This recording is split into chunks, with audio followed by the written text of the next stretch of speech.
All right, let's continue with Foreign Biz Talk. With me right now is a very, very good friend of mine for a long time, and one of the most hardworking, successful women entrepreneurs and business owners in South Florida. I'm talking about, of course, Giselle Breto. She is the founder and the president of Best Practices Title in Coral Gables. Giselle, how are you? Good to have you back. It's wonderful to be back. Thank you very much for having me again. Well, Giselle, we go back a little bit because we have worked together on radio in the last 3-4 years, and it was a great experience, and we've got a lot of great feedback, and you just added so much to our conversation. I said, as we're doing this beautiful new global radio platform, heard all over the world, right? It would be perfect for you to kind of get reconnected again, and so what we're going to do with Giselle is have a series of interviews. Today we're going to get to know her a little bit more, her background, what motivated her to start Best Practices Title, and so it's going to be more of a get to know conversation, and then we'll get into more topics as we move forward. So. Tell us a little bit about yourself and about Best Practices Title and how all that developed. Wonderful. So I love telling this story because this career, or being in the title business, sort of chose me. I started working as a receptionist at a title company at the very young age of 18, and really had no idea what being a homeowner involved, let alone what title insurance was or any of that process. And I had the pleasure of working with a fine group it's a family-run business, and I was with them for 20 years. I had the opportunity to take over the business a few years ago, which is right around the time that you and I met. And that's when the Best Practices Title Agency was born. And I love saying that story because it highlights, just having passion. And one of my biggest focuses now is really educating. I take a lot of pride in making sure that bars, or just the public in general, but the people that I'm working with, are educated in the process. And because of that passion, I think it has allowed me to really be an inspiring entrepreneur, not just a business owner what goes in and out with running a business, but really focusing on what's important about that business and what the clients are looking for. And Best Practices is now officially, later on in this year, going to be in business in 5 years. We'll talk about that more as we interview. And then be absolutely smooth sailing, absolutely. Right? The 5 years. I'll be honest with you, it has not really been that. I can honestly say with a lot of pride that it has been with a lot of work. Of course. A lot of focus, but yeah, focus, work, and putting myself out there, and even doing things like these shows. Something that I wasn't 100% comfortable with. I remember the first interview. I think I was sweating all over, and you were telling me, I almost called 911. You were hyperventilating on me. Yeah. Calm down. It's gonna be fine. And you were right. And it did allow me an opportunity to talk about myself and talk about my business. And so we're really excited about our 5-year anniversary coming up.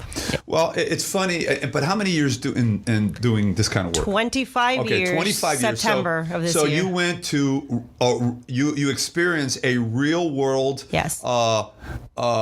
equivalent to an MBA in the title business for Times 20 5. years. Yes. So the knowledge was there, the experience, the interaction with hundreds of clients and families purchasing homes and other types of properties, and so it wasn't that you were doing something else No. and completely said, I heard the title business is good, let me do that. Not at all. Which is, I think, a little bit of a mistake that new business owners do. They get into things that sound good, or they've been told they can make a lot of money. Right. And when they get into that, they need to learn the business from scratch. And it obviously we see the results. They close down after a short period of time because the fundamentals of how to do the business wasn't there. So you had 20 years of experience, and of know-how, and So when you opened up your business, obviously it was a different responsibility. Sure. It was on you, and you probably told yourself, especially the night before the first day, what did I just do here? Right. Oh my God, this is now mine. And thankfully, I had the support of first of all my family. Yep. I know that they had been telling me for years prior to that, like, you should really have your own place. And I also had the support of my colleagues and past clients and existing clients at the time. So I don't think it was a difficult segue. Sure, on an everyday, when you're looking at your numbers or whatever the case may be, as in any entrepreneur, however big or however small, you're always looking at that bottom line. You are analytical about whether or not you've made the right decisions, but I have no doubt that this is what I was meant to do. I'm taking a little bit of a different approach in 2020 with it. I'm going to try to focus more. I mean, the business is doing really well, so I'm really focusing more on doing education workshops, putting together learning opportunities for some, for homeowners, whether you're an experienced investor, putting together some strategic partners to do that.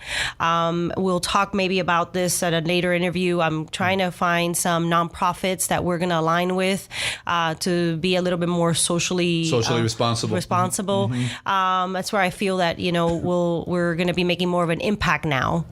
That's a big part of our objectives as the Business Forum Group in 2020 is that corporate responsibility part of what we do. Mm-hmm. In fact, we rolled out a new sector, philanthropy. So we're focusing on some key initiatives for the year and just giving back, and that's so important today. Is yes, you have a successful business, you're making money, you're doing good, you're providing great service and value, but there's more than just that. Right. And it's the giving back that you just mentioned that is it completes the whole picture. The purpose, yeah. The purpose, and it aligns with your values as a company, but even more importantly, as a person. Sure. And that today, I think, is the secret sauce that all business owners should incorporate. And you don't have to be a major corporation to have corporate responsibility as part of what you do, not an afterthought. Sure. It would be nice to get there, but just say that's going to be part of the plan for this next year. And that in of itself is going to take you to a whole different level, because the community is going to see you in a different light, and it reflects of who you are. So that's really important there. So 20 years learning it, and that's really a great advice to not just a woman entrepreneur, but anyone that's going to start a business is, find out what you love to do and then work on that, whether you're working for someone else or on a part-time basis, just kind of learn the ropes a little bit. But before you open the door, it'd be good that you have had some practice. Sure. And what you are going to do every day as a business owner. And it's like anything else. Doctors and dentists are great at what they do, but not all of them are great business owners. Right. Yeah. Okay. So it's understanding what you do and providing the service, but then you've got to then flip that over to think and act and do as a successful business owner would do there. So 5 years now, and it's a great milestone, because you can look back and say, I've done it repeatedly, and I got through the first year and the second year. So I'm about to complete year 5. And what are your goals? Because you do business here locally, but you also have clients that around the country and even outside the country? Sure. So we're not my license or our agency is limited to the state of Florida. Correct. So it's not just the Tri-County, where we could practice in the entire state. So immediate goals are, I would love to be able to expand to other states, and we're looking at that probably within the next 3 years, because our industry is highly regulated. It requires, some due diligence before we make that leap. Right. But we are focused on that within the next few years. But in the immediate future, we have clients all over the world. Yep. Actually, Florida just passed a law that will allow notarization of documents remotely. It's been seen in other states, but now it's official in Florida. And not just real estate related documents, but documents in general can be notarized remotely. So that might streamline and improve the process of the signatory process of the So transaction. someone buying a house that's a foreign national here. Well, that's a key, and then we can talk about that a little bit. Somebody buying a property in the United States or in Florida specifically, that's a foreigner, may still have to get certain documents executed at the embassy, but if they're U.S. citizens, even living abroad or physically abroad and are unable to travel or be available to sign documents at the time that we need them to, we can provide now the service of a completely digital experience to sign those documents. And we are in the forefront of that right now. Have you embraced technology in the 25 years you've been doing this, or has it been a little bit of a challenge for you? Not at all. I actually was probably one of the few people that I would deal with a few years back when our industry, and I had an opportunity during my segments back then when we were doing the interviews, that we were knee deep in a lot of the changes that were happening in my industry. And we had some segments talking about what those changes were. Right. And I was one of the few people who embraced those changes. They were to improve our industry, to empower the consumer. And I never really was hesitant on those changings, and technology is part of that.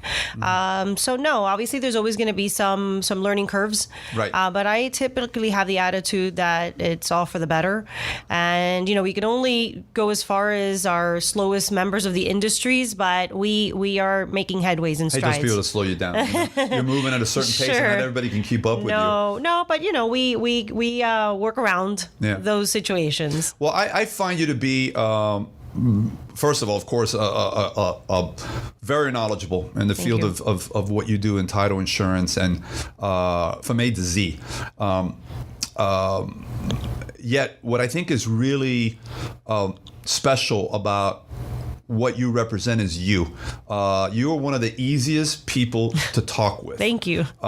Very down to earth, approachable, willing to help, willing to serve. Do you ever get mad? Do you ever get angry? Very far and few in between, if I'm honest. Right. Unless you talk to my children and my husband here and there. Yeah. I find it hard to think of you being an angry person. No. So your disposition is very positive. Yeah. Happy and positive attitude. Yeah. And that, especially when you are dealing with buying a new home and you're going through the closing and the title insurance.